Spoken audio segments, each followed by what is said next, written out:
I really am curious, like, when did this all start, and like what led you to starting the Columbus Fashion Week? Like, what was the path that you took to finally starting that? Right. Thank you for asking that question. And it's so funny because the story.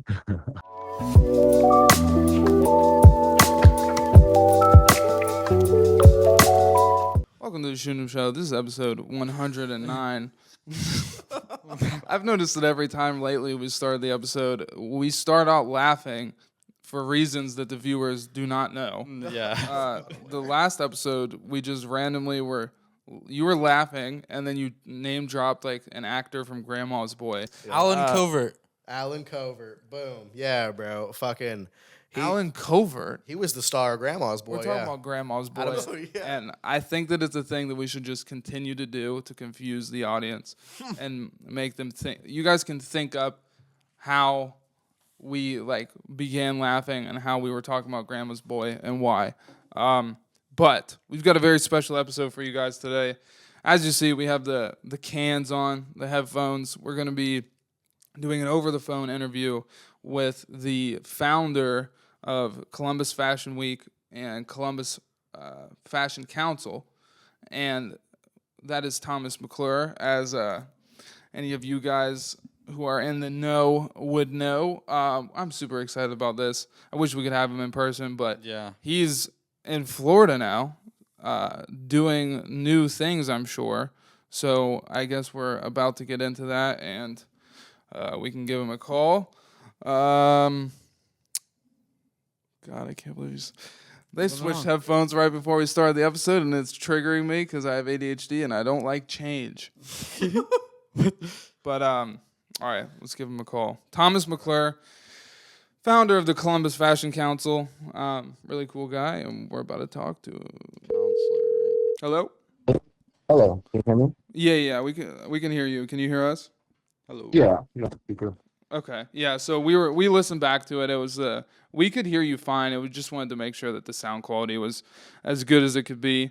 Because I mean, we've been super excited to have you on as a guest on this podcast. Because I mean, you've been like the connection that we've built together, and all of the help that you've given our way, especially with the like founding of the Fashion Council and Columbus Fashion Week. It's just meant so much, and I would really love to hear a little bit more about like your story and the path that you took to create those things that help and move so many people today. I mean, most definitely, and I appreciate that. Thank you for the compliments. And I always say I try to be as humble as possible because the mission of the Columbus Fashion Council and Fashion Week Columbus as nonprofit organizations and platforms is to serve. It is to serve the fashion designers. It is to serve the student designers. And I try to be as humble as possible with compliments, but sometimes, to be honest with you, these compliments mean a lot. It's what fuels people like me, who are founders, who are disruptors, to keep going, to keep doing what we do. It's that little bit of gratitude. So I truly, truly appreciate what you just said. Yeah. Um, Oh, sorry. yeah. Go ahead.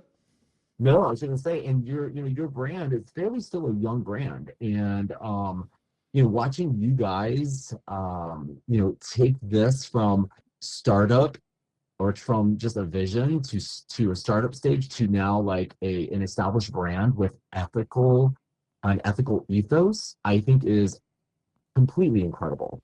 And you guys are doing it, and I really appreciate you for your artistry and for your creativity and for your fire, because that's what it takes. I mean, yeah, I appreciate that as well. I mean, when you say that, it feels genuine. It's not, sometimes like I personally struggle really badly with like accepting compliments because I always want to like kick myself and beat myself up, but I really do appreciate that. Sometimes like when you're doing something creative or something that you really care about, and like you really care about those little details about everything, and so you can be hard on yourself, and then when people can be complimentary, it's like really appreciated. But I have this bug in my head where it makes it so hard to like accept it. But when you say that, it just feels genuine, so I appreciate it. But I've like and I'm not to like keep going back and forth, just like complimenting each other, but like seriously, I do want to say, like, No, keep the going. Fashion Council, like it's such a cool thing, and I have a few questions about it, but like it's such a cool thing because young brands like us who are just starting and who don't necessarily know how to seek out certain opportunities or what opportunities are on the table for them, the Fashion Council is such a helpful like thing for them, and it's definitely helped us. So I can't imagine all of the stories that you have of other people who are first starting their creative endeavors and who have expressed gratitude about all of the help that this has done. But I really am curious, like, when did this all start, and like what led you to starting the Columbus Fashion Week or Columbus Fashion Council? Like, what was the path that you took to finally starting that? Right. Thank you for asking that question. And it's so funny because the story, the backstory, I've had this down as so rehearsed and so like because I would be asked this question quite often, either by potential members, other designers, or even in interviews, right, with the morning news or any kind of TV interviews or radio interviews. And it's been so rehearsed that I kind of like it's lost its kind of authenticity, right? Because you can hear when something's canned. So I'm going to go back and I'm going to like give it a different perspective. But it all started in 2010. And at the moment in 2010, I was the director of the Heyman Talent Agency, which I believe you might have used some models from as well for your e-com and your marketing. But I was the director, and Heyman Talent Agency is a SAG-AFTRA franchised talent agency representing actors, models, and voiceover artists in the Midwest. It's actually the largest agency in the Midwest. Oh wow. And yeah, and I say SAG-AFTRA franchise because it's very important for people to understand. Talking about talent agencies or yeah, agencies like that have actors, SAG-AFTRA only applies to actors and voice actors, and to hand models as well. And when they are like a SAG-AFTRA affiliated, that means they have to follow a higher standard. And I'm saying that on purpose because a lot of people think that being part of a model agency is out to get your money, or you have to pay thousands of dollars, which is so untrue. So the Hematology Agency is where I got started, and I had a whole roster of models that I pulled from Louisville, Cincinnati, and Columbus because those are the three locations. But we also have, models. We had models that were and actors that were in New York, in Chicago, in South Florida, in Miami, and different areas of the nation. So I had models actually come in 2010 into the agency and just ask me, why don't you book me for any runway shows? We're in Columbus, Ohio, by the way. It's 2010. The only runway shows that existed at that time was Highball Halloween, which is an amazing event. It's couture costumes. They do a great job. They were founded, I believe, in 2008, and it's part of the Halloween festival that's put on by the Short North Alliance. And then there was also the Columbus College of Arts and Design, CCAD, Senior Fashion Show, but they use students for their models. And so at that moment, Columbus was number 15th largest city in the US. And I just thought, okay, well, we're the 15th largest city. Why don't we have a fashion week? And I have all these models that are very interested in walking, for a runway show. So I started the process of creating a fashion week in Columbus, Ohio. And let me tell you, I had a lot of naysayers because it was a new concept that a lot of people did not understand. And it was the first of its kind in Ohio. And so in that process, though, something amazing happened. Not only did I have models that were interested in walking on a runway, I learned about our huge pool of designers, fashion designers. So Columbus is third in the nation for the number of fashion designers that live there. First is New York, then is LA, and then is Columbus, Ohio. Now, I will give credit to like L Brands, who had at the time Express, ANF, Lane Bryant, they had Victoria's Secret, and there are other fashion organizations now that are, or I'm sorry, fashion hubs that are central to Central Ohio. And they hire in a lot of fashion designers. And so they are part of the number of designers that were put out in the study by the Atlantic. But what they didn't account for in the Atlantic was the independent designers, the ones that do not work for these corporations. And these are designers who are doing what they love, making a living doing it in Columbus, Ohio, not New York, not LA.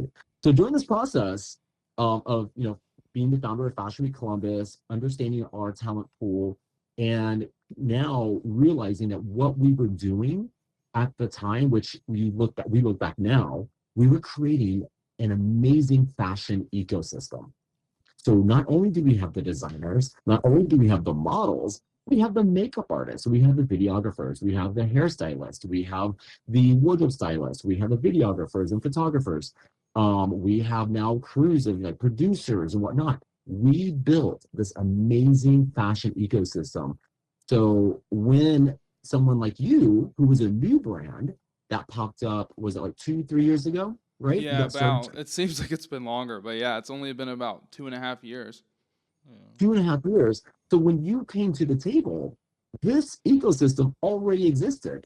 And so that made our job at the Columbus Fashion Council, which was, by the way, created in 2018, because of the fashion ecosystem we built. It was created in 2018 to now be the main organization that oversaw Fashion Week Columbus as a flagship program, because we had to expand our vision to help the whole fashion community, right? And so when you came on, 2-3 years ago, you came into a fashion ecosystem that did not exist in 2010. It did not exist. And therefore, whenever you came to us, I believe you were looking for a photographer at one point, and then maybe some models. And I remember we had some conversations, but whatever you needed, we were able to plug you in. We didn't have to go and search. We just already knew, like, these are the top 5 photographers we work with. Here's the top 5 agencies or 3 agencies that you can pull models from. They might work with you. Here is the makeup art. I mean, it was very easy. And you were not the only the only success story in that sense. There were other designers who did the exact same thing for. So that's kind of the creation of Fashion Week Columbus. It started with Fashion Week Columbus, but then the Columbus Fashion Council had to be created to oversee Fashion Week Columbus, plus add extra programming to the year. So yeah. Yeah, it's always been crazy to me when I heard that, like, Columbus being number 3 with the number of fashion designers. It's like, it's wild to me because personally I never would have expected to hear something like that. But then when you start looking at the city and the ecosystem, like, there's so much creativity, like, and it always baffles me how, I mean, and maybe I'm a little wrong about this, but it feels like Columbus and Ohio in general just doesn't get all of the attention that I feel like it should, just because of how much creative artwork, design, like everything that comes out of the city. It's like overwhelming. Like, I've just in doing this like podcast or having the brand, I've met so many amazing people that are doing their own thing and looking to make it their career, and they all do it in these different unique ways. And you can even see it like in the parts of the city, like the Short North and in Worthington, just like it's so like artistic. And so, like, I think that people get very shocked when they hear like that Columbus is number 3 in the country for amount of fashion designers. But Oh yeah. but it was really cool to it's really cool that you saw the need when you were like you were here and you saw the need for all of these creatives to kind of have a council backing them, or a fashion week to attend, like an event to work for and work towards. And I wanted to hear a more in-depth description of what it was like for you starting that. And so I appreciate that answer, because I've looked at some of your interviews and read over them, and I kept asking myself, like, what are some of those like first steps that it took to start that, and also like how did you find yourself getting into fashion? Like, when was that? And when did that start becoming important to you? Yeah, that's a great question. And there are a couple of questions there I want to answer. So the last question you had is how do I get into fashion or how do I start? When did fashion become important to me? I will say this. I grew up first I was an Air Force brat until sixth grade. My dad was in the Air Force and we traveled around the country in different areas. I've lived in Louisiana, I've lived in South Carolina, we lived in Florida and Hawaii. And then my dad retired and he retired to his family's small town in Texas. It's called Grayford, Texas. And it's a country town. And my grandparents actually owned a Hereford ranch. Hereford is a type of cow, by the way. And it's the red and white cow. So Okay. cow with the white stripes and the white face. That's a Hereford. And in sixth grade, I was immediately introduced into this whole culture. By the way, I was a skater boy. I did. Same I here. had a good. I had a bitch bang. That's what it was called. Don't come after me, people. It was called a bitch bang in 1987, 86, 89. Well, I forgot what year I was in sixth grade. And I was a skater boy, and I had my skateboard, and I was one of two or three brown people in that school. It was a K through 12.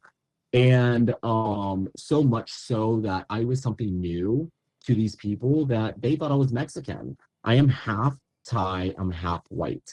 Of course, I think it's a compliment because I love the Mexican culture. I love everything Mexican. So I'm like, okay, whatever you want to call me, it's up to you. But coming into this like culture shock of this small town, which by the way, it also had its innocence, right? So and especially back in the 80s, late 80s, early 90s, you could go outside and play and there's no cell phone and there's no, you went outside and played as a kid all the time. You made up shit all the time. You made up forts, you did whatever. But in junior high is when I felt this need to be fashionable. And and regardless of how much I was made fun of, I always dressed fashionable. I mean, we'd go to the mall and I would pick the loudest damn button down silk or probably rayon shirt and have my dad buy it for me. If he didn't buy it, I would save up my money and buy it, which by the way, I did a lot of that. I did save up my money quite often and bought whatever I wanted with my money. That's just how I was raised. And I would literally wear that to school the next day. And some people loved it. Other people were like, calling me derogative names. And being, in junior high, you're just gaining your own identity, right? So you're just understanding who you are. You're just tapping into your creativity in junior high. And yeah, so that's my first, like, that's when fashion started becoming important to me. And I was bold. I also wore my hair high, like not high, like in the 80s and 90s, but I had my bangs stood up. And that's how I wore my hair. And I was probably the only kid in school that did that no matter how much fun I got made, or how much fun was made fun, how much I was made fun of. So that was that was when fashion became important to me. But when I was a kid, and even in my teenage years, I just knew I wanted to be part of the entertainment industry. At first, I thought, oh, maybe I'll be an actor or whatever. Mind you, I was in a small town. My high school class was 30 people. So the only thing near that I had to experience, and as far as acting is concerned, was one act play. And that was a competition that I actually won Best Actor a couple of times with. But that did not really set me up for the real world. Yeah. It's Yeah. it So must have been hard to have such big aspirations in such a small town, like figuring yeah. out how you were going to reach those goals from a small town in Texas. And I do just really quickly want to say it's actually mind blowing how many connections I can make with like, and this is what I really wanted to hear, like what it was like growing up for you and like when you started getting into fashion, what you were like as a kid. Like it's very interesting to me, and hearing you were like a skater and that you started in junior high, like, and that you would dress loud, like these are all connections I can make with like how it was for me. Like personally, when I was skating, that's kind of what I point at when I think of like what got me into fashion is just that culture of like being that skater kid, that like, you know, getting that certain kind of deck and board, and even designing that board with like the wheels and the grip tape and everything Yep. like that. And then comes along like all of the brands that all the other skater kids would wear. And then I would always make it a goal to like find the craziest shirt. Like I would usually be looking to kind of, it was weird because I didn't always want attention brought on me. I was kind of like somewhat shy, but I would ironically just dress like loud. Like I wanted to You're wear expressing clothes yourself. that brought attention, I guess. Yeah, but you're expressing what was happening inside of you. That's what you were doing. Even though you didn't want a lot of attention on you, you still had to have that outlet of expression. I can completely see that. Yeah, exactly. I like to look at it like sometimes fashion can be used as a way to express yourself without having to actually go out and like speak for yourself. Like you can Right. actually express either how you're feeling or the way you think or the kind of uh, personality you want to portray through fashion and what you wear. Right. And sometimes fashion can be that bridge to open up a conversation. I can't, like, I would also, like, my first job was like McDonald's. And so I would work, I mean, it takes a lot of McDonald's shifts to one day buy like a Gucci belt or something, but I would save up my money and try and buy something nice. And then I can remember countless conversations of like either somebody thinking what I was wearing was stupid or liking it or being like, oh my gosh, how much did you spend on that? And then like blowing teachers' minds like what? Like they just didn't really get it. But I thought it was funny that they didn't get it. I thought it was cool. And I just the connections there are so interesting to me. This out. Speaking of fashion, so my fashion could have altered itself because I didn't say this, but you know, I did say my grandparents had a Hereford ranch. That meant I also had to raise steers. Oh So I wow. raised steers in junior high and showed up at the 4-H show, and I'm sorry, the livestock show. But I remember my grandparents tried to make me wear ropers and a Stetson because you have to be a showman when you're showing your steer. I absolutely fucking refused. I Yeah, that's a different kind of style. was in 7th grade, and I was like, no, I'm not doing that. I'm going to wear my ball cap that said Hereford Ranch, by the way, which is nice, and I'm going to wear my Converse and jeans, and I don't care. So Hell yeah. but I did think back the other day. I was like, if I would have done the ropers and the Stetson, I wonder if my fashions would have completely changed. You know, in high school, where I would wear that more often, and then like where would have that gone? You know. But anyhow, because I was, you know, as a kid, you're also impressionable. Yeah, you could have Um, gone into a completely different fashion ecosystem and met completely different people and had different aspirations. It's yeah, trippy. nothing wrong with Stetsons and ropers, by the way. It's just not my style. Remember, I'm half Thai, half white. It doesn't look quite right on me. It doesn't feel aligned with what I feel on the inside. Not that I've seen, you know, any Asian guys wearing ropers and Stetsons. I've seen it. It's a beautiful look, just not my look. I wonder if one day that like that'll be like the huge trend. Like you know how like you know baggy jeans and like opium style streetwear, like that's kind of what's cool now or whatever. But one day maybe that's what's gonna be the big trend. But I mean, um, I'm sure I eventually everything's done once at least, right? yeah, which makes me this is kind of random. And I want to get back onto the topic of like getting from small town in Texas to Columbus and all that. But really quick, I am curious. Has there ever been like a fashion trend that you either never really liked or aligned with, or that you did align with, but then like later on looked back and was like, why did I wear that? Like the kind of thing. Shut up. Listen, I literally was looking at a photo of myself when I was 21 years old, living in Dallas, Texas. And what I thought was fashionable at the time, I wore these fucking capris. They were white capris and some my Jesus shoes, my Birkenstocks. The And Jesus shoes. the photo, my friend sent it to me. I'm like, why am I wearing these capris? Why were these such a hit? That was one of the things. And the other one was cargo shorts. Absolutely not. Nope. No. And no Crocs. Unless I'm gardening, I am not wearing Crocs. I've Those never are the been, it's a little secret. I've never been a huge Croc fan. I think some of the stuff they're doing with like the collaborations they're doing are pretty Yep. insane. But as far as Yep. like the look of them, I don't know. Did you see those Pringles Crocs? Yes, I did see those Pringle Crocs. It's Those are insane. good. But it's very creative. I mean, you got to say.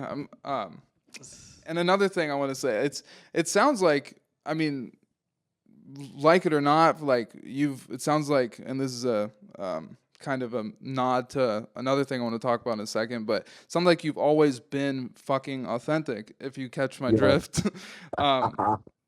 Which I am curious, like, really quick before we get too far into it, like I wanted to let people know that you do have, is it a podcast that's out right now? Yeah, it's on my YouTube podcast. Hopefully going to Spotify soon and an Apple Podcast. But it's my first YouTube channel. And I just thought I have a lot to say. I have a lot to say, but I also want to spread good messages. And something has spoken to me and has been the backbone of my journey in life is authenticity. I'm lucky to be one of those people that's kind of born with it. It's not something I had to learn. Like I said, when I was in seventh grade, and I refused to wear ropers and a Stetson that my grandparents wanted me to wear for the stock show. That's my authenticity speaking. Yeah. So I've had all my damn life, and it's put me in favorable situations. It's helped me with my successes, such as Fashion Week Columbus. But there's so much to it. So that was my first series on the channel, The Authentic Model, on YouTube. But then it's only a 7-part series, and then I'm going to be going into what we're doing right now, which are interviews. It's called The Real, REAL, and I'll be interviewing various people in industries where they have to either display their own authenticity, or maybe talking about industries that could use more authenticity. Right. So I just think the world would be a better place if we were all, first of all, understanding what authenticity means, but also practicing our, authenticity every day in Oh every yeah. aspect of our life.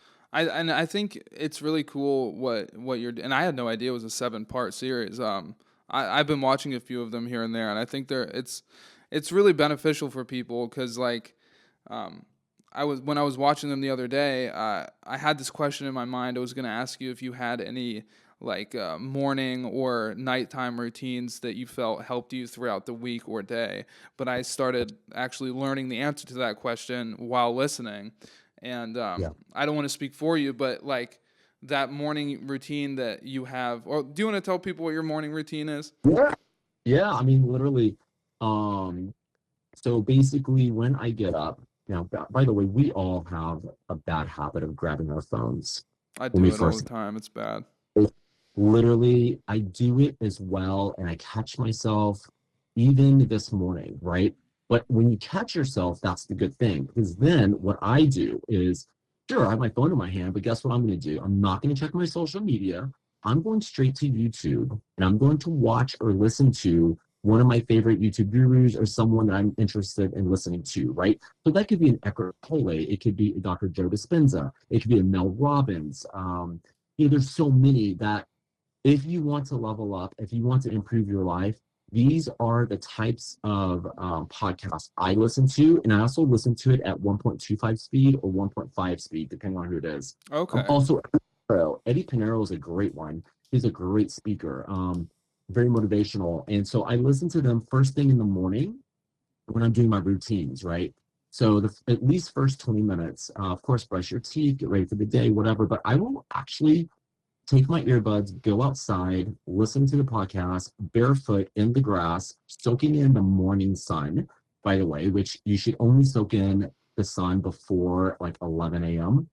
In Because Florida it's or not, anywhere? well, I'm in Because I know that Florida. Florida sun can be quite It can be hot. aggressive.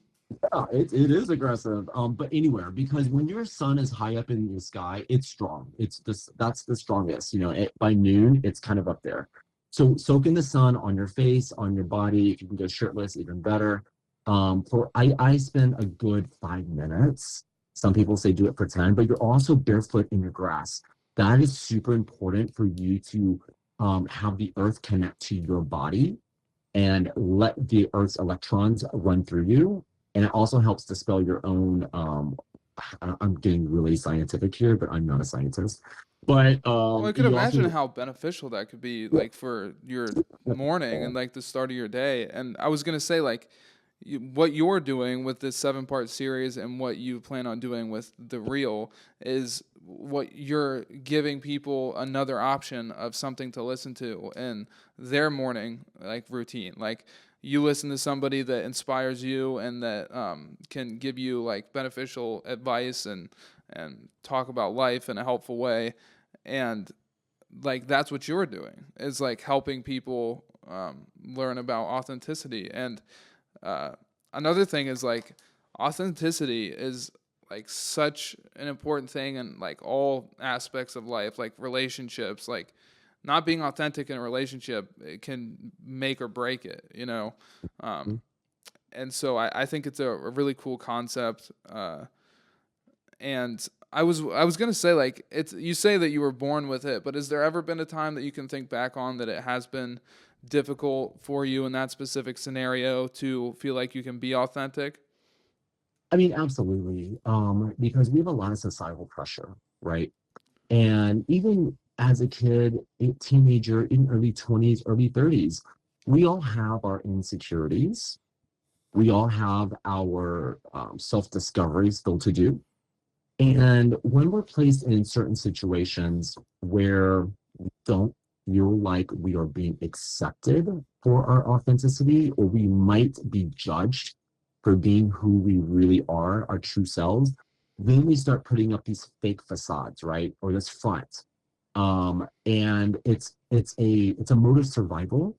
It's a defense mode, right? And so there was a time, I remember there was this one time that I had taken over another nonprofit organization, and on top of Fashion Week Columbus, by the way, and as the executive director, because they no longer were active and they needed to be active. And then I created the board along with, I've been getting funding from the city of Columbus for this organization. But I remember with my board, I reached this strange, awkward point where I was in a room full of, I mean, there were a lot of academics in the room, a lot of leaders in the city in the room, and maybe only a couple of founders around the table. And I say this because it's very important, because I come from the perspective of a founder. I come from the perspective of someone who wants to create something and build it from the ground up, or take this new organization and make it successful, right? And that's just what I do. And I have some unconventional processes and standards, but that's me.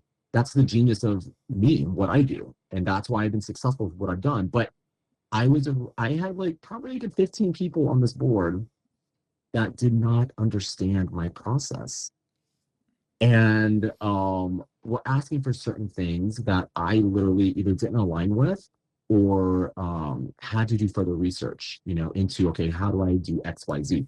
So it reached a point where I no longer felt appreciated or valued, even though I literally spent, a lot of time and effort and energy, and even 1 year of no pay, getting this organization to where it needed to be successful, right? And so I spent 3 years, but so at the end of 3 years, I looked at myself. I said, okay, I'm not feeling like I'm happy going to these board meetings. I'm not able to be my most authentic self, because it's not coming off as it should to most of the board members. And so at this point, it's just, I'm not aligned with this anymore. And I'm going to go ahead and turn it back over to the board. They can find a new executive director. No harm, no foul. I did my job. So I look back in the 3 years that I spent there, and I said, okay, I actually reached every single goal that I wanted to reach with this organization to get it where it's at. And now they can go off on their own and get another executive director to take it to the next level. So in that moment, I just felt, okay, I was not being my authentic self in these board meetings, because I was trying to, again, put up a fake facade, and I was feeling like I was being judged. And by the way, when I say I call others academics, I did not go to college. I take that back. I went to college, and I have about 40 hours under my belt. It was basics, basically, right? Yeah, I And went to YouTube University. I get it. really, and you know what? In today's day and age, I completely think if that's what you want to do, you could be more successful at that than going to college. Now, of course, if you want to be a doctor or a rocket Yeah, scientist, I've always said that. It's like there's certain jobs, go to college, but there's other but jobs where it's like you could totally get away with not. totally. I mean, for what we do now. So anyhow, I ended up turning that over because I didn't feel aligned anymore and I couldn't be my authentic self. But what I did have to do was look into my authentic self and ask, why are you feeling like you don't belong in this room with the rest of these board members? You know? So that was reconnecting and realizing what had to happen. And I mean, it wasn't difficult, but it was a process when you let something go that, and then when you don't want to feel like a quitter, but sometimes you have to know when to quit. And that's actually winning. Yeah, and I mean sometimes like you said, if something doesn't align with you and is stopping you from feeling like you Mhm. can be comfortably authentic, then it's Yep. it's not beneficial for your health, your stability, everything to just force yourself to keep going just in order to not feel like a quitter. I think there's times where what people might consider quitting or being a quitter is a lot different than what's going on. Like in that situation, like I wouldn't consider that quitting. Like I think you accomplished what you wanted to accomplish, and you knew it was time to move on and move forward with what you wanted to do that would allow you to be authentic. Exactly. That's exactly it. But that was one of the, I Sorry, go mean, ahead.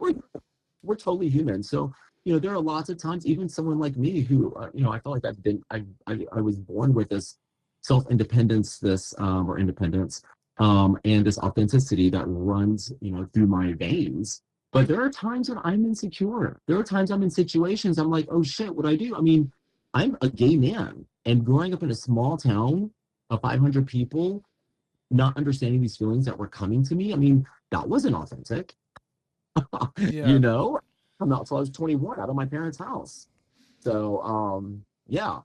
So what advice do you think you would give to somebody who doesn't feel like they come with it so naturally or struggles to feel like they can be themselves? Like, is there a piece of advice that you might be able to give to them? Yeah, I mean, most of, I mean, I do talk about authenticity, different levels of authenticity aspects on my podcast, but what I really feel like people should do is sit still for a moment and really, really connect to your gut, your innermost voice. And it's hard for a lot of people because there's so much fucking noise, not just externally, but inside our heads, right? And that noise is different for all of us. Some of us are blaming ourselves for things that aren't our fault. Some of us have these traumas that we faced, these childhood traumas that we're working through. So we all have these different voices. But if you can sit still, just listen to your inner voice, and it sounds so woo-woo and it sounds so out there, it's really not. It's inward. It's inward work. And it's so important. When you start connecting with that, you start to realize how valued you are and how important that voice is. You also start to realize, hopefully, that our success, I truly believe, is dependent on our feedback loop, right? So that's external, internal. And so what we take in, the friends we surround ourselves with, the family we have around us, the coworkers, the stuff we feed our eyes, our brains through social media, and movies and TV and film, that's the external.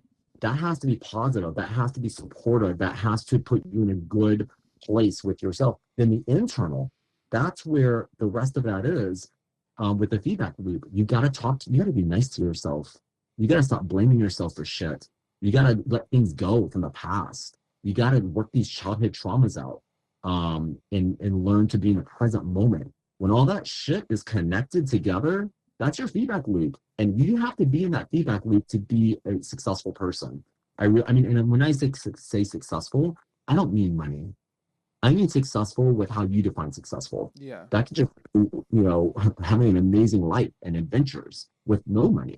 That's successful. So anyhow, that's what I think. You got to really, to me, it starts with sitting that still and connecting with your inner voice. You really have to do that. And I'm afraid a lot of people are disconnected from that these days. I was just about to say, I feel so bad for people who have either been raised or grew up in a way where they just don't see the value in that. And so they're so just unaware of like feelings or their own like thoughts, even like it just, you, every now and then you'll meet someone. It's like, oh, you like really don't like think about these things. You don't look inward that much, do you? Like, and it's like, Right. it's not judgment. It's like it would help you so much to just try and be more connected with who you are and try to understand who you are so you can understand other people. Because Yeah. when you walk through this world and just like don't even attempt to do those things, it just, you miss out on so much, so much benefit, you know? Yeah. Um, Yeah. and I want to add to that. sorry, go ahead. I want to add to that too, real quickly. Listening to your inner voice also means putting up boundaries for the external noise, because there are a lot of people out there that want to give you unsolicited advice, and that's friends, that's family, even strangers. And I'm sure most of them are well intended, but we have to realize that we have to trust our inner voice, because those people giving this advice that we did not ask for are projecting their life experiences on us. They're projecting their own view of the world on us, right? And I think a lot of people, when I have someone, we've all had a few friends that have want to ask a whole group of people, what should I do in this situation? That's because that's not me, by the way. I already know what I need to do in any situation, unless it's a very hard, challenging, situation. I might go to a close friend to think my thoughts out and ask for their advice. But at the end of the day, I'm going to be following what my heart and my gut says. That's just who I am. And I think more people need to do that and start blocking out the external. Stop asking others for their advice. Like, go inward, figure it out. And that's how we grow. That's how we grow our inner voice too. We trust it. We have to trust it. Yeah, I mean, just with designing and everything, and like, running this company, I've learned to really just go with my gut and understand what it is that I think is, I don't know, I don't want to say right, but like what I would like to do. Because when you start trying to take other people's advice or advice that you didn't even ask for, or Mhm. like get indecisive with yourself and start mixing all these different thoughts in with your vision, it Yep. ends up coming out not properly. Like, if you just trust your gut and do what you want to do and what you feel, like you're going to end up making something that inevitably somebody else can connect with, and they can see, once again, how authentic it is and how real it is. But when you start diluting it with all these other uh, like all these other people's advice and thoughts and opinions, like, then it's Mhm. diluted. It's not truly your vision. And so learning to trust your inner self has been something that I have found really beneficial through this whole process. Um, I think as a designer, I mean, you have to, right? That's your creation, that's your vision. Unless you ask someone else for their advice on the creation that you're having, then you don't need that unsolicited advice. I say this a lot, because I used to be that person that would give unsolicited advice, by the way, when I was younger, because people, that's just, how, and then I realized that when we give unsolicited advice to somebody, whether it's about a design or whether it's about a relationship, whatever it is, if they did not ask for that advice and you're giving it, you're projecting, of course, onto them your life experiences, your lens of the world, but you're also taking them off of their life path. Their life path did not include your advice unless they asked for it. Then they're including you on that life path, right? And when you're off your life path, it will take that person longer to learn the life lesson that is there. So it's all about listening to your inner voice, being authentic, and just trusting it. You've got to trust it and go with it. That's how you learn. That's how we learn our life lessons. Yeah, it's like when you have a location you want to go to, and then somebody says, "Oh, you should take this detour and stop here and stop here and stop here," and then then inevitably you're gonna get to the location you want to go to, maybe not at all or a lot later than you planned on being there. So, and I know that you're probably running low on time. I don't want to make you late or anything, but just feel free to let me know whenever you've got to go. But I do have kind of a, not to take such a hard turn about questions, but I'm curious. So you've moved from Columbus to Florida now, and I was wondering, not only like when you were thinking about where you wanted to go, like was there any other places in mind, or how did you land on Florida? And then also like what kind of plans do you see in your future for Florida? Right, right. So my partner and I lived in Columbus for a good 17, 18 years. We moved there in 2005. So that is 17, 18 Columbus winters. Oh yeah, they're hard. That's what's pushing me out, by the way, is I can't do another winter. But it's beautiful there right now. I mean, it's hot as hell here in South Florida. So much so that we don't do any kind of work in the yard after 12 p.m. and before 6 p.m. And then it starts cooling down, right? At 6 p.m. But so we lived there for 17, 18 years, and we built a great life for ourselves there. Columbus is an amazing city to do that. The cost of living is still affordable. And if you're a nonprofit organization, or if you have a passion and you want to start something, Columbus is a great city for that. But those winters are harsh, and we would actually, for about 2 months out of the year, come down to Delray Beach, Florida, where we have a home that's only 10 minutes from the ocean. And we would come here for 2 months to escape the harsh winter and then go back when spring would hit. So we were like, for the last, I think, maybe 8 years, we've been snowbirding, right? And finally, we've been planning for 2 years to finally just move to South Florida, because I saw, number one, that, well, we wanted to move to a warmer climate, and we love the ocean. We love the extracurricular activities you have by the ocean. We also love this area because we're literally 30 minutes from Fort Lauderdale, 20 minutes from West Palm Beach, 50 minutes from Miami. And then there's all these surrounding, cool beach cities, towns around us. Orlando's 3 hours away for Disney World and Universal Studios. And then the other day, we just went across the west coast of Florida to Sarasota, which has the most beautiful white sand beaches in the country. Oh, Sarasota's So, beautiful. I was there last year. I love it.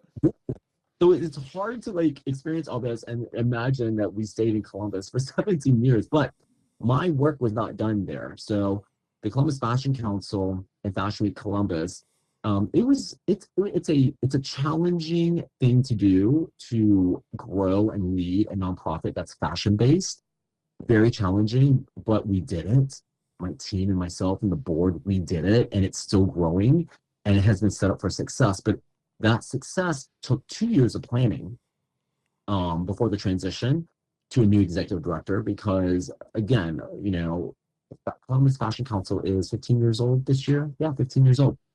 And that's 15 years of knowledge and experience that I needed to transfer over. It's also, all these passwords and usernames and all these accounts and processes and standards. I mean, there's so much to it. It's always the little things you would never even imagine would go into something like that make it take so long.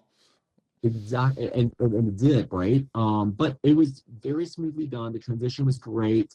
It was a learning process for all of us on the board and myself when we transitioned out, because you are transitioning your probably most valuable person in the organization, who's leading the organization, out, and you've got to do it smoothly. You can't have the members and the designers, the community, thinking that something is wrong. And by the way, there were some rumors that I just laugh at, because it's so funny. Because of the Columbus Fashion Council and Fashion Week Columbus, we're always in the public eye.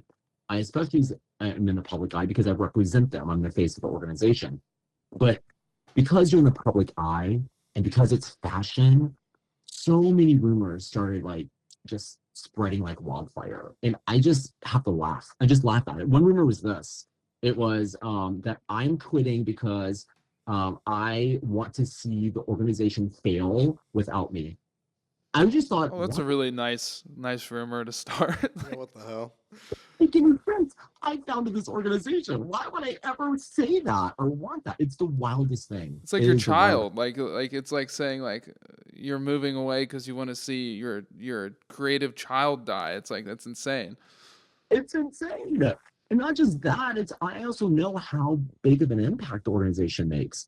These are small businesses and people's livelihoods that it impacts. But anyhow, so we finally made the move. We made the move down to the same house that we've been wintering at for the last 10 years. And I love it. It's great. I'm gonna be honest, I think we're much happier. Both of us are, my partner and myself. We're much happier, and I think probably because there's a lot of sun. We're getting that vitamin D, right? Oh yeah. And vitamin D is not, it's kind of scarce in Columbus, Ohio. And Those matter of gray fact, days, those days of like it's just cloudy and dull, and I've always felt like I'd be one of those people that would like feel much better in a different environment, like, and I feel yeah, similar to how you felt maybe a couple years ago, like my job here isn't quite done, but I'm working on preparing myself to be able to make that move because I mean once again, I feel like I can connect with you here where it's like I think that I would feel much better in a place like Florida. yeah, eventually, right? That could Yeah, be good. But we were also considering San Diego. Um, that's but it interesting. just, which is a great, I mean, San Diego is like paradise. It's the perfect weather all year long. There's so much amazing culture there. You're by the ocean. There's so many also coastal cities like Encinitas that's there, Carlsbad. Um, and the culture there is a bit different than Florida. But the Florida move for us is easier because we already have the house here. So, and plus there's no state tax, so you might save a little bit of money. Yeah. Plus, you can get places faster because apparently speed limits don't exist in Florida.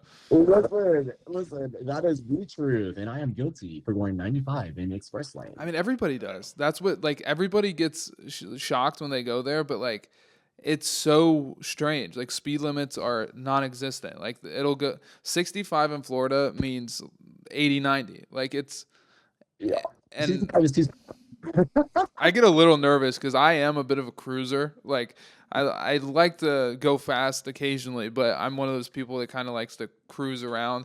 But I don't think you can even really do that there. Like you have to kind of keep up with the pace. Gotta pay attention, or you get honked at. Oh But yeah. I'm gonna tell you, it's Florida, so there is the whole.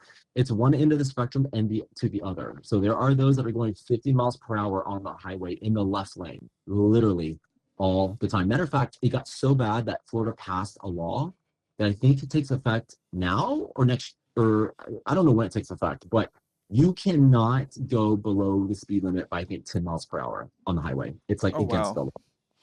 That's how bad it is. And by the way, speaking of Florida, so we got a new car and I had to get insurance for Florida. And I learned that Florida has the highest insurance rates in the country, I think I while heard that recently. yeah, and Ohio has the lowest. Oh wow. So can you imagine what I thought when I'm like, holy shit, you want me to pay how much for insurance?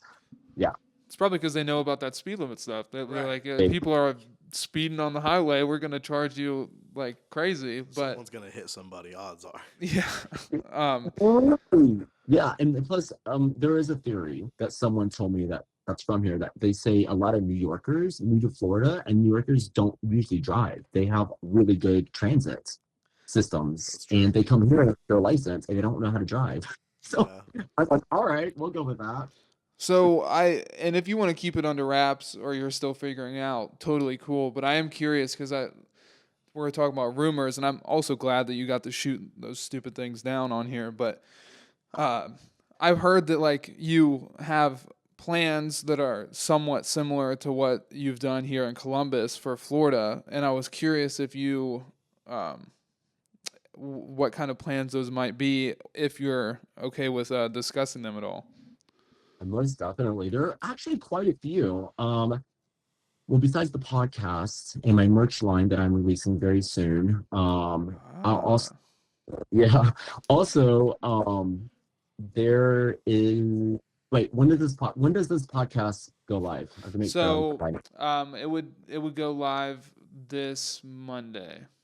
Okay, I think we Unless could you be want good it for- to come out at a later time, that can be okay too. Nope, not at all. Sorry. So I just want to make sure it's aligned with what we're doing.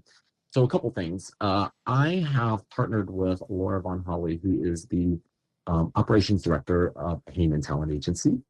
And she's such a badass and such a boss. We're partnering because she is starting Fashion Week Cincinnati. And we've been good friends. She's also my agent, by the way, because I am represented by the agency now that I don't work there. And we've been good friends for a long time. And she wants to leave an amazing legacy and make an impact on the community like I did. So the Columbus Fashion Council was an inspiration for her. Fashion Week Columbus was an inspiration for her to start something in Cincinnati. So I'm partnering as a business partner with her to make that happen next year. But we have announced, kind of like softly announced it. So this gives us time. So that's one thing. So I will be back in Ohio for that. It's very exciting. Ironically, some of your Florida plans involve Ohio. I know, right? Listen, and that is very ironic. And there's more. Also, last year when I moved down here to Delray Beach, I had the opportunity to produce my own fashion show for during Art Basel. And Art Basel is the largest art festival in the world that takes place in Miami Beach. I had 1 month to plan this fashion show, by the way. Oh wow. And it's called The Fashion Shows. Very original. I'm very obvious with my names. And I actually brought down 2 Ohio designers that were couture designers, that are couture designers, to feature during this event. It went off really well. It also taught me a lot about the Miami market, which is completely different than the Columbus market. I'm used to the Columbus market where I can get what I want, when I want, how I want, really quickly, just because I know the lay of the land, I know the right people to talk to, and people are on it. Miami's a different culture. It's a lot bigger of a pond, I would think. Bigger pond, slower paced, less urgency to do things. I call it island time or island behavior, because this is how it is on islands. Everything is slow island time. Kind of like Italy. But yeah, they I take their have not time been- giving us our clothes back. Oh, really? Is that it? Much Yeah, fun. you're probably right. It'll come when it comes. Yeah, really. It's crazy. But I also had to learn the land here in Miami. I'm still learning. But it was a very successful fashion show. Now this year, I had the opportunity to expand it into a new company called Art Fashion Music, AFM. And we're taking a full day, not just fashion. We're doing art, we're doing music, we're combining it all in a same platform. Matter of fact, we are talking to some major musical artists to perform during the fashion shows portion Oh, that's of the very day. cool. And that will be at Art Basel, Miami again, but we are also expanding to LA and Columbus, Oh, bringing wow. it there, repeating the same structure. Because you look at art, you look at fashion, you look at music, these are 3 amazing industries, creative industries that easily can collaborate on the same platform, on the same stage. So it's I've always been pretty awesome. very shocked. Like I've always wanted to blend fashion with music in different kinds of ways, and it's almost shocking. Like you do see it here and there in different ways, but like some of the ideas that I've thought up for like future plans for our brand, it's like, how has this not been done before? Like it makes so much sense. Like even with the runway with music performance, like it's a very beautiful relationship these 2 things can have, and they have the relationship. It's just like they don't always acknowledge it. No, I mean, and you're exactly right. So during Fashion Week Columbus, I think it was 2015, I actually brought in an amazing local Columbus band called Damn the Witch Siren. If you guys have not heard of them, please look them up. I will. Their music is literally made for the runway. And that's what they even told me. They even told me, like, when we make music, we think about the runway, the fashion runway. So I brought them in, and then we had our amazing resident DJ Masha, and I set them up on the stage on each side of the runway, and then they would either play off of each other for the show, or they would just one person would sit out for the show and the other person would play, depending on what the designer wanted. And it was an incredible show, but it took a lot of rehearsal because, you are now mixing a performer, their music, their live performance on top of a fashion show, which is a completely different performance, right? And so you have to do it right. And I think we really knocked the ball out of the park with that one. It was quite an amazing show in 2015. Well, that's exciting. Yeah, it's you have to be able to like blend them together well, because the runway, I would imagine, like that show would have to be tweaked just a bit, like the pace of it or the style of it to match up properly with the music, or the other way around. But yeah, we're Right. actually we're gonna be doing a runway show here soon, this summer, that's like incorporating musical artists and performances as your runway show goes on. So Right. it's a really cool thing. I do want to ask you, hearing about all of these plans you have to bring your talent to all these places. Why do you believe fashion is so important for a community? I believe fashion is a universal language, just like food is, Yeah. just like art. These are universal languages that speak to everybody, unless you're a nudist in a nudist colony, right? Fashion speaks to us, and it also allows us to express ourselves. Just like when I was in seventh grade, I was expressing what was happening inside of me through my fashion. And it allowed that creative outlet. It allowed me to express myself, even in situations where I might have been trying to just survive, because I was bullied a lot in high school, in school. But my fashions allowed me to do that. But I also feel like fashion is such an easy industry to get into. Doesn't mean you're going to be successful because you got to put the work into it.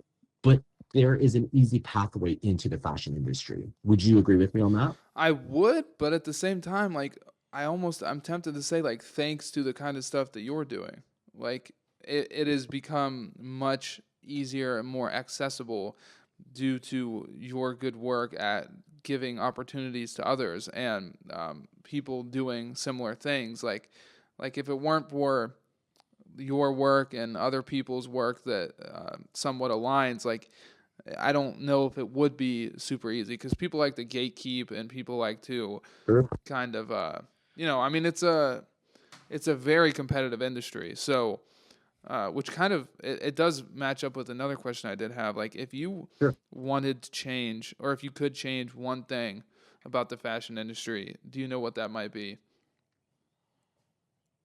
There are several things. Got to pick one. So there's one, damn. I would change the assholes that are part of the fashion industry that are gatekeepers, the ones that treat others like shit for no reason, for treating your models, your team, whoever. Like, that time has passed. That was the 80s when you can get away with that. You can't get away with that now. You really can't. People No. are smarter, more, I guess, in tune with what is right, what is wrong. And I do feel like as a society, there's kind of, although there's still a disparity between like the rich, the high class, and the poverty level, there still is this sense though, like, hey, we're all kind of equal here. You know what I'm saying? I think social media has played, that might be a good thing with social media, is we're all kind of equal. Like, we're all normal people, we're all human. Yeah. And so when you have someone who's being a diva or an asshole for no reason, or doesn't realize the impact of their words on someone they're speaking to or how they're behaving, that to me is, first of all, it's not being authentic. Second of all, you don't have emotional intelligence to realize that you are impacting others in an unnecessary way. So I would get Yeah. rid of that idea that because you're a designer, you get to be an asshole. I fucking hate that. Yeah, it's such a weird thing that, like, and unfortunately, it's kind of, those assholes have kind of like stained the image of like fashion and designers. It Yes. impacts how people view fashion. Sometimes they like think back to those cliches of like just complete jerks being shitty to their team. Really, like it's, and I mean, I agree with you. I think that could be changed in a lot of different industries, just taking the assholes out, Right. because they're just Right. causing problems. causing problems. It's also, and I don't want to drop any like famous names, but Karl Lagerfeld was like that, right? And sure, you're the designer for Chanel for so long, but you didn't evolve your own growth, your own personal growth with the times, with the people, with yourself. And he was celebrated. I remember there was a big controversy with the Met Gala 2 or 3 years ago, where Karl Lagerfeld was kind of the theme, I guess, or celebrating Karl Lagerfeld. Oh, I remember And that. yeah, there was a controversy with people like, why are you celebrating him? We're not going to celebrate him. He did X, Y, Z. He was racist. He was sexist. He was rude to people. So, I mean, that's just one. Is he a legend? Absolutely. Is he a fashion legend? Yeah. But do I respect that? I don't know. I mean, to me, I look at the whole package. Are you a good person? Yeah, it's You- important. Was that the year where Jared Leto dressed up as a cat? yes, that was it. He was being Okay. Karl Lagerfeld's cat. That was the year. Okay. Wasn't everyone cat themed? Yeah. What? Wasn't everyone kind of cat themed for that? Like, wasn't Doja Cat like an actual cat as well? Yeah, I don't know. I always like looking at the pictures from the Met Gala because it's just like the crazy things that people come up with. It's so creative. But I'll be honest, like I probably should research more about like other designers and everything. Like I know the group that I'm into, but I'm not quite sure why some of the people dressed the way they did and how that connected with him, Right. But I just remember that Jared Leto was literally like wearing a full cat costume, Mhm. which was He was trolling. I feel like he was trolling the whole thing, yeah. That cat costume and just troll everybody in the whole event. I mean, talk about authentic. Jared Leto he's always been. I would say Literally, he's an example of somebody that's authentic. Like he does his own thing and he doesn't really give a damn if what you think about it. right. But and this I wanted to ask this earlier when you said something about learning the land of where you are now, like learning the land of Miami and how you Yeah. do know the land in Columbia. I think my phone like connected to some other Bluetooth or something. But That happened. so yeah, what was sorry, 1 second. You're good. You're good. Everything. I don't know what happened either. That's Oh, fine. okay. Sorry, I'm back. Okay. So yeah, I don't know what I missed, but I had said like what do you go about doing in order to learning the land of a new place, or when you did it in Columbus, what did you go about doing? Yep.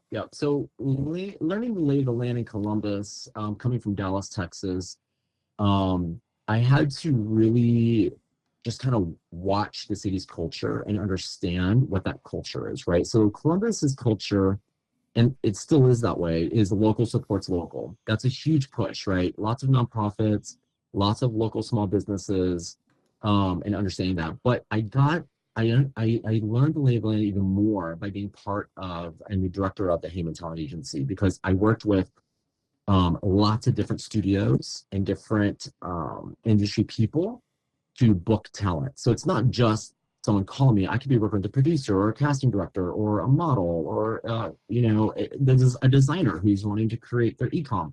I worked with so many different people. So through that lens of mine, I learned the lay of the land in Columbus pretty well.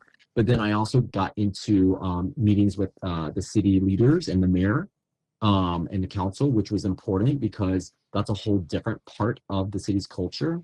Yeah. So, but in Miami, apparently, I was told this, it's very political here in Miami. There are a lot of politics involved with different segments of Miami and different cultures within Miami. And it's very hard to break through some of these, which is fine. But to me, this is where fashion plays its most important part.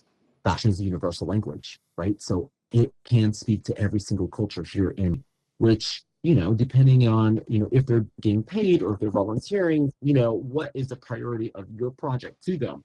That's important. So yeah, that's, and I still have a lot more to learn, by the way, because Miami is a completely different beast.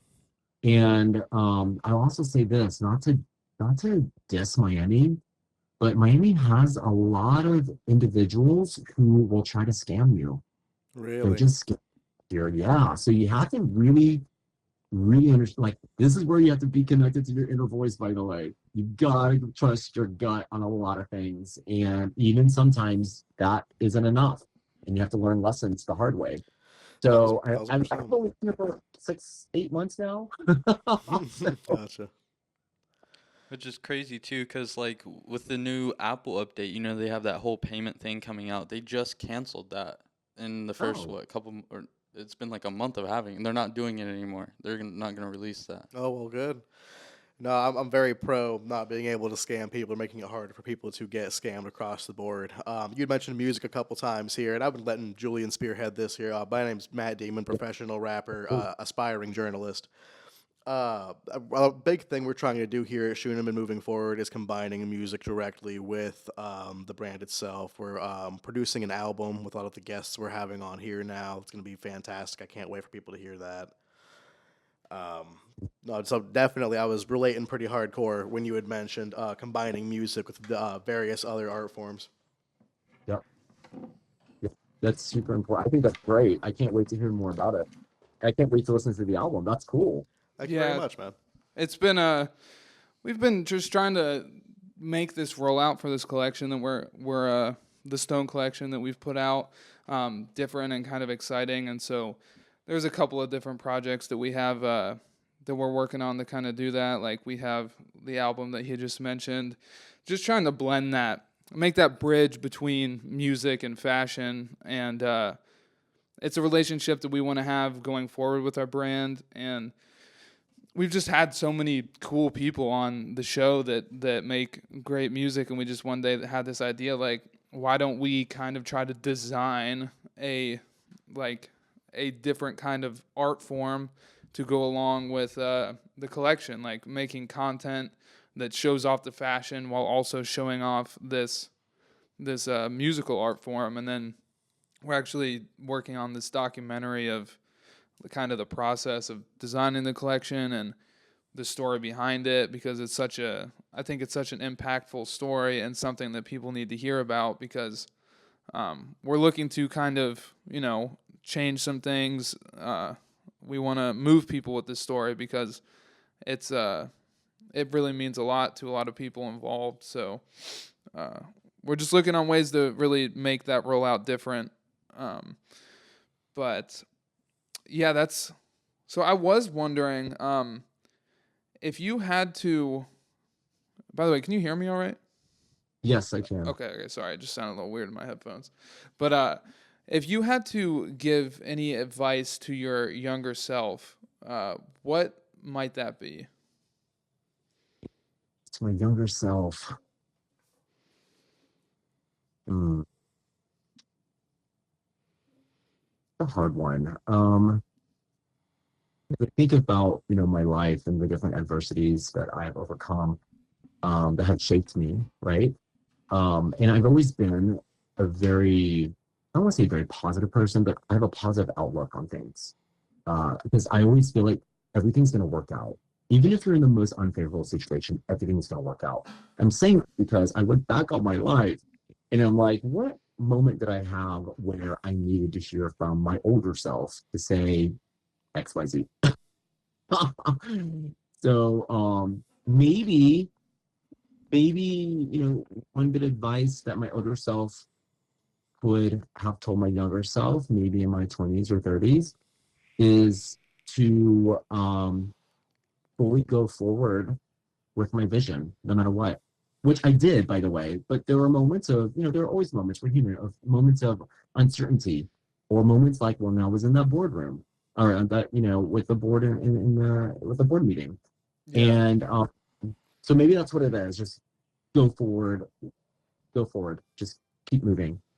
Yeah, and I think that's important, because those moments of uncertainty can really stop people in their tracks when it comes to doing what they truly want to do. So hearing from you that you've had those moments and thoughts, but you still went forward and were able to make something amazing, I think that, or I hope that can help others understand that it's natural to kind of be uncertain or not know what's going to happen. But at the end of the day, as long as you stay hungry and have that drive and you trust your gut and be authentic, all of the things that you talk about on your YouTube and that we've discussed through this episode, if you just stay true to yourself and keep moving forward, you'll make it, and you'll be Right. much happier with yourself that you kept going forward.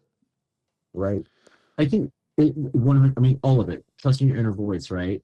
But also knowing, when you trust your inner voice, you'll know if you have to quit, which again, like we said earlier in the podcast, sometimes quitting is winning.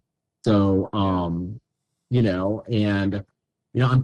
saying that because I'm thinking about, the time that I reactivated and helped that other organization. There was time to quit at that time because I listened to my inner voice. But yeah, all of that. But yeah, I don't know. I'll have to think about that further. But I think that's the one thing I would just keep telling myself, my younger self, is keep going. Keep going. Fuck those who are naysayers. Who cares? Yeah. Fuck them. Fuck 'em. I've always that was my first answer. I've tried to adapt this way of thinking, and I think it's like helped me a lot because I would worry like a lot about like the unknown or what I thought the worst case scenario could be or something bad I imagined could possibly happen. But I started to like realize like, well, you don't know if that's going to happen or not. Like that's just a potential possibility that something could go wrong. But even if something does go wrong, like you'll handle it in the moment and you'll get through it. So why tear yourself down and make yourself feel shitty for all that extra time when nothing has gone wrong? And like just stop thinking about the possibility of it going wrong. Just do your best to do your best, like make something my dad always says, like make the next best choice, something like that. I try to listen. But you got some of it. No, that's great. I'm glad that is your inner voice. Because not a lot of people have that, right? And you hit the nail on the head. It's not the situation that will break you, or make you. It's how you react to the situation that will make you or break you, right? yeah. So you go into the world with the mindset of it's gonna work out. It always does. I'm always taken care of. The universe always conspires to help me, no matter what. Then you will move forward. You will be successful. You will understand that you can make things happen, even in the worst situations. Yeah, I agree with everything you said. Yeah, I just think like what you picture, like the worst case scenario being never seems to be as bad as it is truly in the moment when you're going through it. Like you'll overcome it. Like just figure out a solution and keep moving forward. So I was not always like that. And it's a very kind of recent thing that I've kind of adopted, and I still struggle with it, but it has helped because I used to, and I feel lighter because of it, because I used to always carry that like doubt, or that I would carry that worst case scenario along with me wherever I went, when I could just be focusing on the next best step. So yeah, I think that's important for people to know. I mean, what you're saying though, I understand what you're saying. Like you're carrying a heavy weight with you. I mean, it's one thing to observe and do risk mitigation, right? Like, oh, this can happen. This can happen. If it happens, we do this. X, Y, Z. Let it go. It's done. Because it really hasn't happened. It doesn't exist. The only place it exists is in your head, and that's heavy. But there's also this quote. I think I'm going to get this quote wrong, but maybe I'll make it up myself. Make up the quote myself. The bad thing about life is everything is temporary. The good thing about life is everything is temporary. Yeah. Yeah. So being in that moment can be so important. Yes. Yeah. But there's a book actually that helped me when I was 23. And I was going through a painful breakup with my first real relationship of 3 years. And I'm not a big reader, by the way, but I was at this coffee shop in Dallas, and I was, and when I say painful breakup, like I'm not moping around. That's just not me. But internally, I'm like, damn, did I fuck that relationship up? Like, what is going on? But I saw this book, and it was brightly colored. I think it was yellow and bluish, whatever. And it was The Power of Now by Eckhart Tolle. So I took it home, and this book is a very difficult read because it's kind of a self-help book, right? and understanding concepts of what the power of now means. There's no plot, there's no like story. And so it took me until chapter 5 is where the light bulb went off. So I read 5 chapters, by the way. No fucking clue what I'm digesting, you know? And I actually had to reread paragraphs several times because I found my head just floating away into my thoughts when the whole premise of the book is the power of now, being the moment. And so by chapter 5, the light bulb went off. I'm like, holy shit, that's it. And so because of that, that changed my life and how my perspective of life and that relationship breakup and also just in life altogether with challenges and just understanding that, listen, these horrible worst case scenarios don't exist. They're not even in existence because it's in the future. And everything that happened in the past is exactly that they're in the past. They don't exist anymore. What is important is right now in this moment, in the present moment. And that's where you find peace and happiness. And that's when you can start connecting with your inner voice. So yeah, but that book changed my outlook on life. I call it my Bible. So Oh, wow. I 3 times now. That's cool. Yeah, because it's like you said, it's like everything before and in the future, like it's not real. And so there's so many people like living in that time. They're like either rehashing something they did in the past and beating themselves up about it or worrying about the future. And that can hurt and be heavy on you because you're trying to like stick yourselves to something that's not real. It's like you're trying to float. Like it won't work. Um, Right. so and that's cool because I was literally going to ask you not only if you had heard any cool quotes recently or helpful quotes. So you answered that, and then I was also going to ask you if you had read anything that you like, any book recommendations. So you answered Sure. about like 4 questions there. So that was cool. But I know that you're probably running low on time. And so I don't want to get you late to anything, but I was going to ask you if you minded if I just speed run like 3 or 4 questions, and then you can promote anything that you have coming out for people to see and anywhere where people can find you. Also, your information will be in the description of this episode as well. Perfect. Awesome. Shoot away your questions. I have a good 15 minutes. Okay, great. So this is one of the less quick ones, but I did want to ask, so you have a merch line coming out. I'm curious not only about what that may look like, but also have you ever thought about like, at any point did you ever think about being a designer yourself? Oh, the answer is no. Not that I don't think I could have been a designer in another life, because I find it very fascinating. However, if I compare it to my love for cooking, I love to cook. I'm really good at it. And matter of fact, that might have definitely been a second choice in my career path. But what I don't like to do is bake. And part of the reason is because I don't have patience and I don't like exact measurements and I don't like to wait for this thing to bake in the oven. I like instant gratification, and that's why I like cooking. So now look at designing. I'm like, well, if I can't create it in 5 minutes, I'm not doing it. So I completely commend you guys, the designers, to go through this whole process to finally get that final product where you feel amazing about, where you feel passionate about, like when you get your designs in and you get that final product, I bet you have this amazing feeling of like gratitude and accomplishment. Like I can't wait that long. Oh, And I'm it stings, but it's euphoric when you finally get it. And measuring makes me sweat. So like when I'm like getting those like fine little details about like what to make this or what to make that and how big is it, like it just like it kind of makes me go into this crazy mode of like perfectionism. So I struggle with it as well, but the end product is really what makes it worth it to me. But it's almost like right now, like you're cooking, but you don't want to design and bake, like yeah. so that's interesting. I kind of am surprised, but it makes sense hearing you answer it. Like I kind of, I guess, figured like if you're doing anything around this industry, I guess I incorrectly assumed that at one point it might have like crossed your mind. But Yeah. what? But I So mean, sorry, go let ahead. me, let me just add to that a little bit though. Because when I think of designing, I think of being part of every single process of the design, right?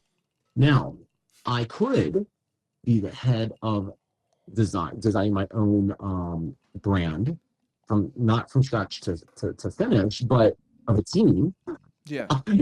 does all the in between, right? And I can come up with the concepts and the visions and be like, cool, this is what I want, X, Y, Z.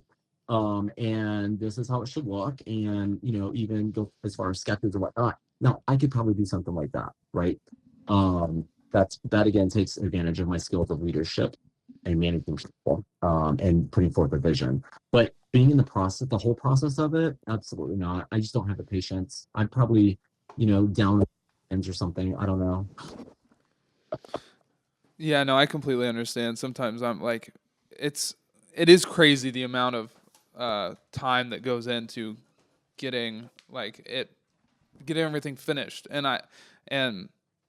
I'm actually kind of surprised that like I do like that process of like getting those small little details perfect. But so sorry, hold on really quick. It's all good. And by the way, I want to say, like, when I put on your brand, I literally every single time I look at the work that goes into it, and because I understand how you guys are designing and manufacturing and sourcing, all of that comes to my head as soon as I put on that brand. Even the little the logos or the decals that are on that T-shirt that I have, this from the Stone collection. Like, I look at it and I see, oh, the word warrior, but warrior with warrior crossed out. I said, I appreciate that. That's a message, and that took some thought, from the designer, All and right. also knowing that T-shirt was made ethically, in Italy by your manufacturer. So I love it. I Absolutely love it. appreciate that. Yeah, the funny thing is like when just real quick, the story behind that little warrior thing, I had been given like a list of words that described like Stone and like his style, what he was into, adjectives about him, all kinds of stuff like that.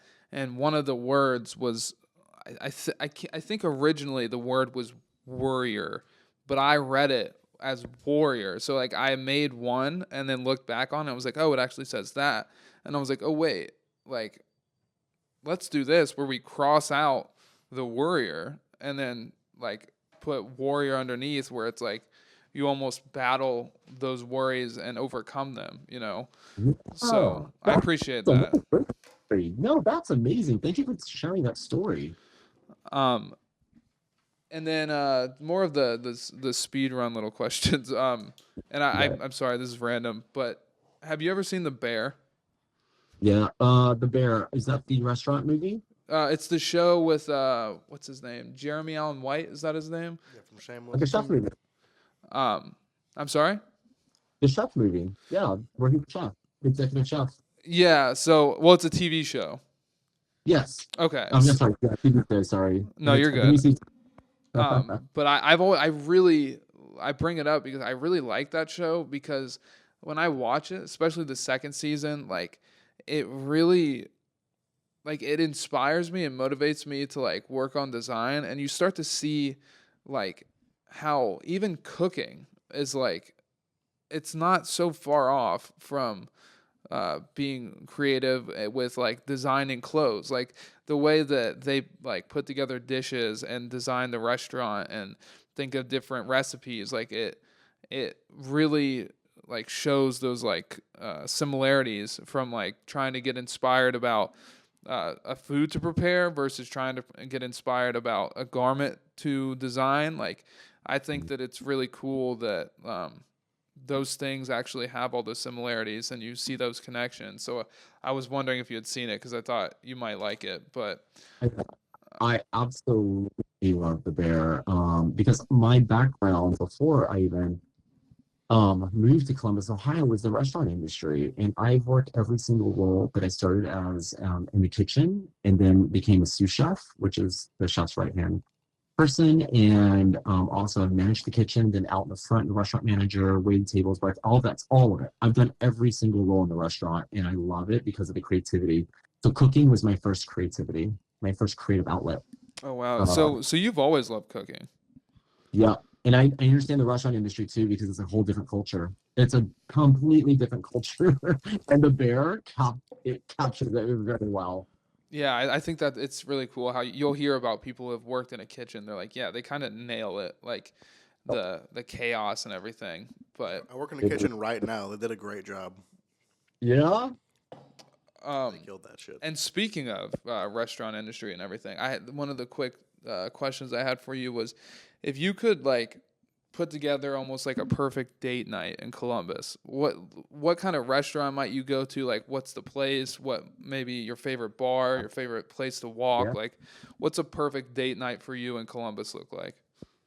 I mean, for me, I love experiences. Okay. I love to walk away feeling like I had an adventure.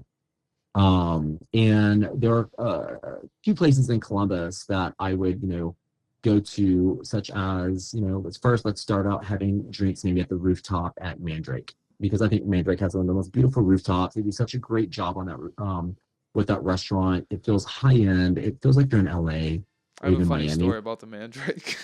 Same. I bet you do. I've always wanted to go there, and the one time I went there, I was wearing like, they were expensive joggers, like designer brand, like I think they were like $200-300 joggers, and then like button up, and I was like about to get into that elevator you get into, Yeah. and they were like, yeah, you can't get in wearing that. I was Oh, no, like, see, they're nice, like they're made in Italy, like I've never like, been turned down. I just hate going anywhere where I can't sit down somewhere quickly. but they have like a dress code and everything, and I was like shocked. I was like, oh wow, I just got dress coded. Surprised they caught you. I'm so surprised they caught you at all. Were they black joggers? Yeah, they were black joggers. I think Got they you. might have actually been the joggers I'm wearing right I've now. worn khakis and gotten denied Yeah. with a button up. Oh wow.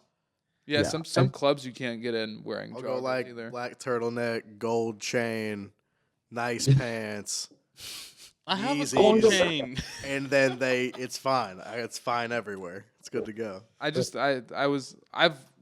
I've heard great things about it. So drinks at the Mandrake, and then where are we going? Thanks at Mandrake. By the way, I'm not sure if Mandrake is still that strict with their fashion. I don't know when that happened, but maybe try again. I think I will. I probably just got unlucky. They were pretty busy as well. They're pretty popular now. You Yeah. might have an easier time. Really? Yeah. Cool. So drinks at Mandrake, and then across the street, sort of across the street at what's it called? The Rabbit, Ginger Rabbit. Ginger Rabbit's kind of like the speakeasy feel. It's behind Forno, and that's underground. So it's the basement. And you go in there and they have this. I like sitting at the bars, by the way, having another drink there, maybe some appetizers. I think they have even a caviar service, but they also serve like high-end canned meats. Oh So you're wow. thinking smoked oysters, some other things, right? And then the entertainment is usually jazz. Sometimes they'll have a DJ or a vinyl DJ. Is that a thing? Vinyl Yeah, jockey, yeah. maybe? Something like Like that. old school. Yeah, yeah. Yeah, but usually jazz is such a cool experience because you're kind of transported into a different world.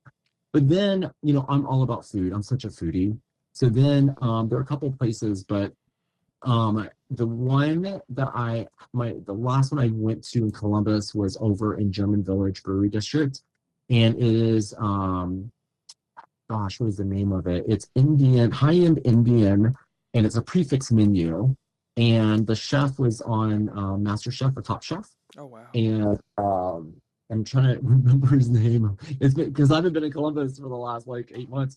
But is it Chef Vishar? Chef Vishar. And his restaurant is it's phenomenal. So it's a 5-course or 6-course prefix menu. And again, it's like high-end Indian, and everything he sends out is completely a different experience. But what's also cool is my 6-course prefix menu turned into probably a 12-course because he just kept sending out other things, like, oh, we'll test this out, try this out. So my partner and I both left feeling like completely full, but also happy that we had that experience. So I love it's, restaurants like that. Like, because if he's Oh, having a good time, he'll just send you 80 dishes. Like, right. And in the end of the night, one of my favorite things to do at the end of the night was literally just on my own balcony that I had there. We had a nice rooftop balcony attached to our place. and just going outside and like looking at the stars and the moon as much as you can in Columbus. But we live downtown in the short north, but it's one of my favorite things to do, and that would be the end of the night, with a glass of red wine or something. So Yeah, I thought that was a good would be a good way to like kind of get a little mental tour of Columbus for people who maybe don't know the spots to go to, and also get an idea for like the kind of places you like. Have you ever you like ice cream? love ice cream. Oh my gosh, it's one of my only like sweet downfalls. Have you ever heard of creamed? Yeah, I've been to Cream a few times. Yes, I had their black ice cream. Forgot what it was. I don't know if it was a charcoal ice cream or what.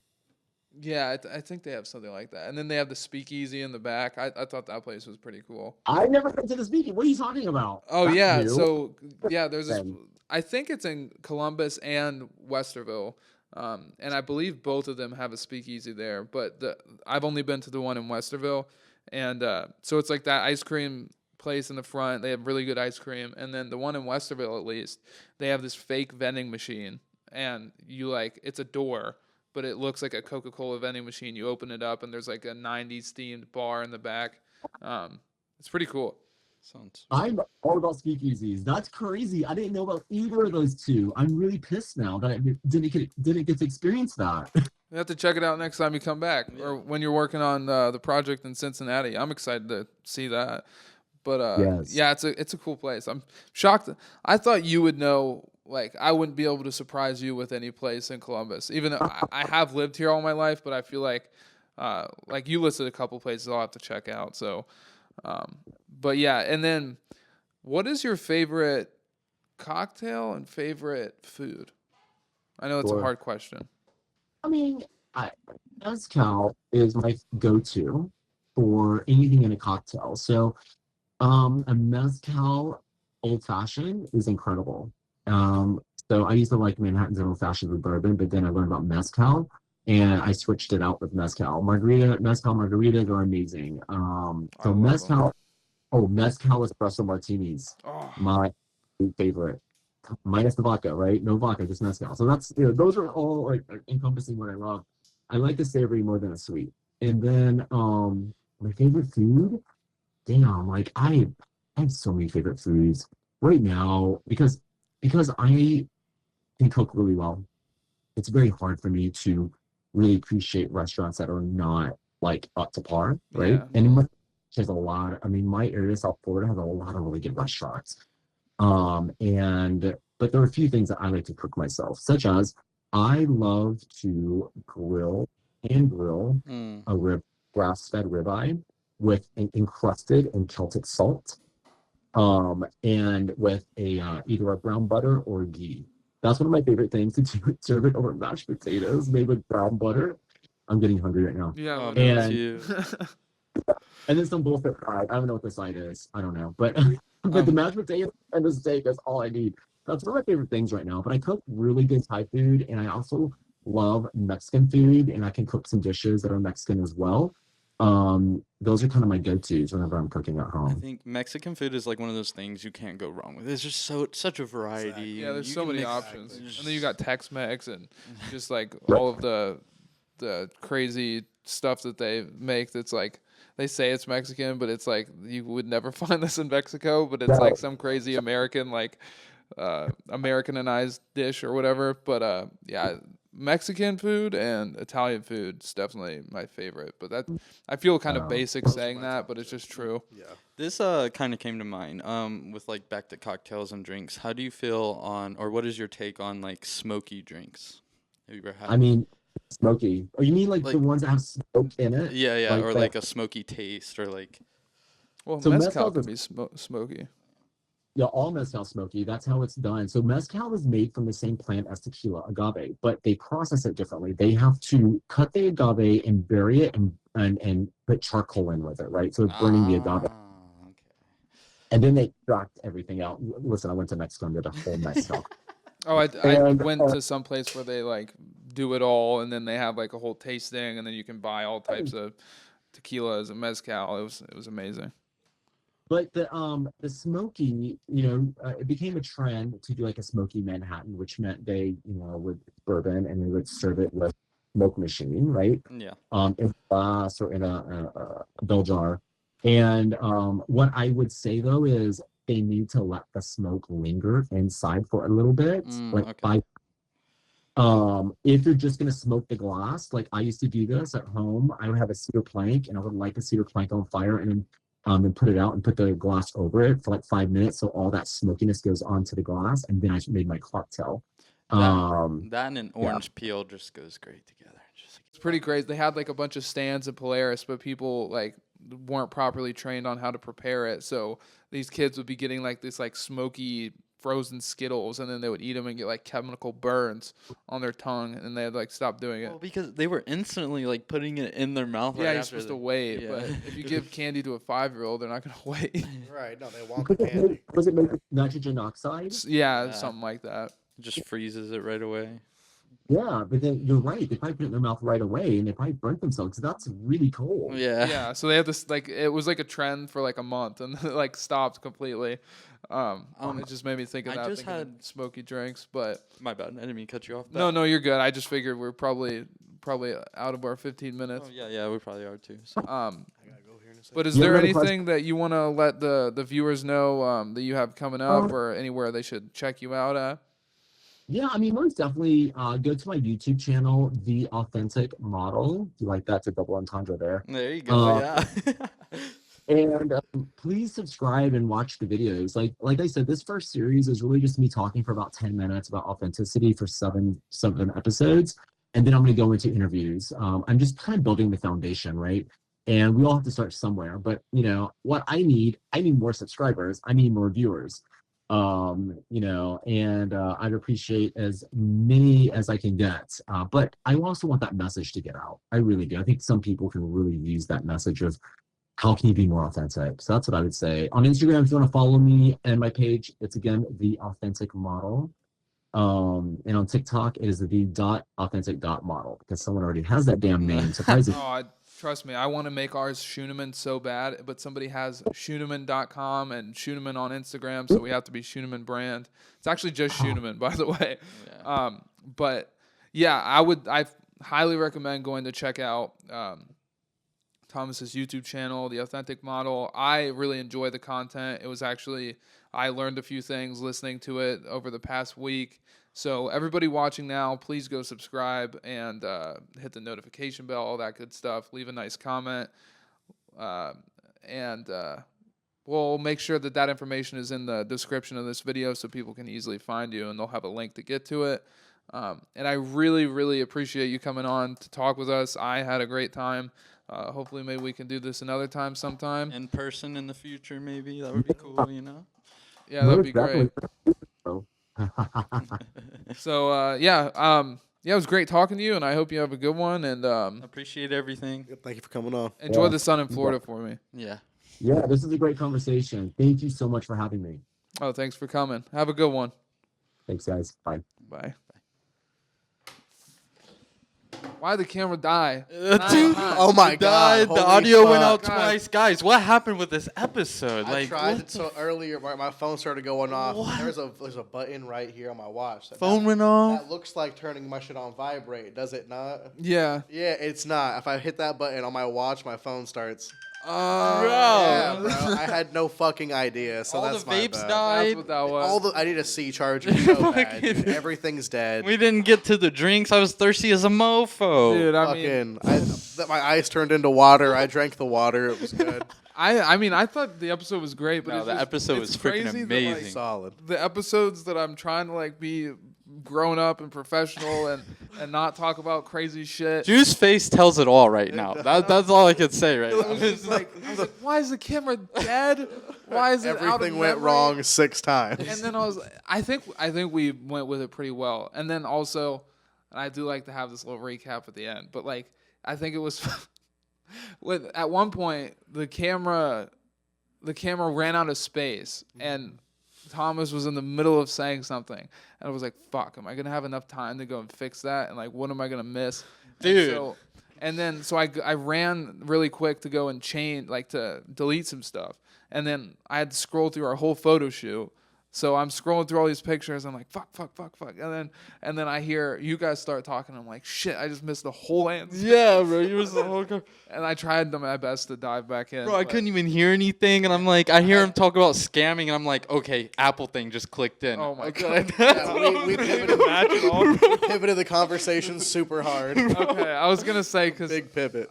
I love it. I was over it because I was like, I missed the maybe a couple minutes, and I hear you start talking about the Apple update. I'm like, how did this get there? So how the fuck did Well, we? Right. well, Sounds yeah. like it did.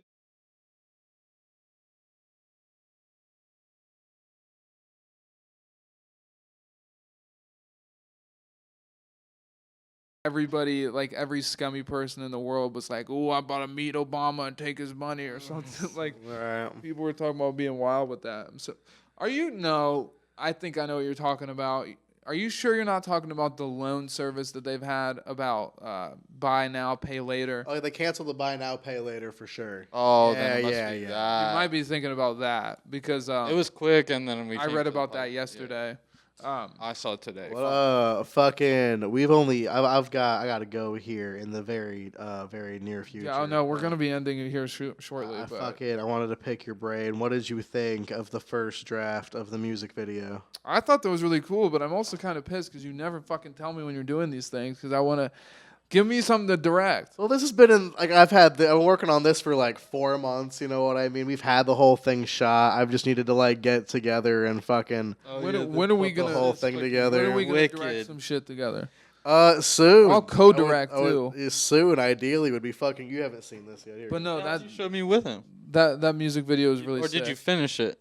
You showed me like the first. You had I the. showed you a clip. No, this is like the whole thing. Oh, okay. Yeah, I said okay. this shit to Julian. Yeah, fucking. I thought it was really sick. I literally watched it this morning. Well, thank you. But Mad soon. I mean, yeah. I'm watching it. I'm like, this looks awesome. Why the fuck was I not involved? Because I wanna Bro, give this my is so artistic fun, bro. genius Sweet. to your fucking project. And I would love that. That sounds fucking. My arm is not staying. God damn it. There we go. What? Wait, what is this for? Oh shit! I just clicked it. Here, let's watch it after the. Well, I guess you could get a reaction. Watch the. Yeah, just fucking shit and piss and cum, dude.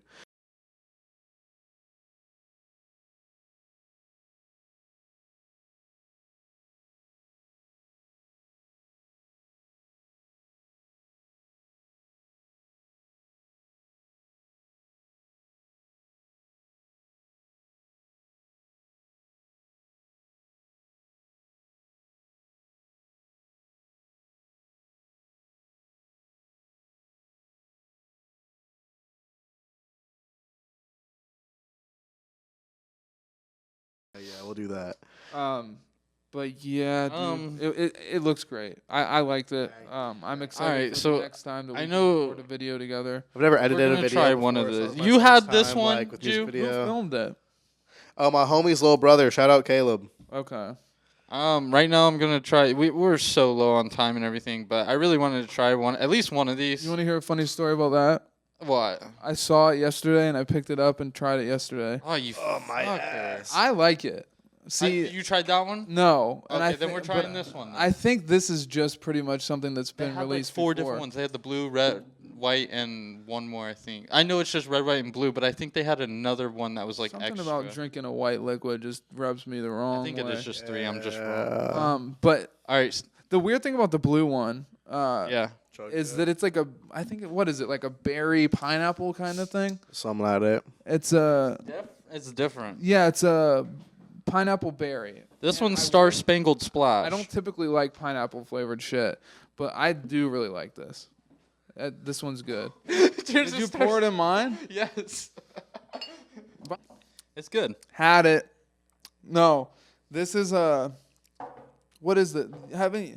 They've had like a firework flavor before. They just rescan all they these. do the clear one usually. What am I thinking? It's called a certain thing, but I think they just reskinned the one we just tasted. Yeah. This one's good. Have you had it? No. It tastes like. It reminds me of those little blue and yellow lunch table frozen. All right, Matt, you wanna things try I it? used to get. Okay. That was a fun interview. I'm glad that we got to have him on. I want to have him on in person Noted. sometime. What's He's this a thing really called? cool dude. He's helped us with a lot of shit. He's awesome, dude. We connected with him before Eric even being Cambalaya.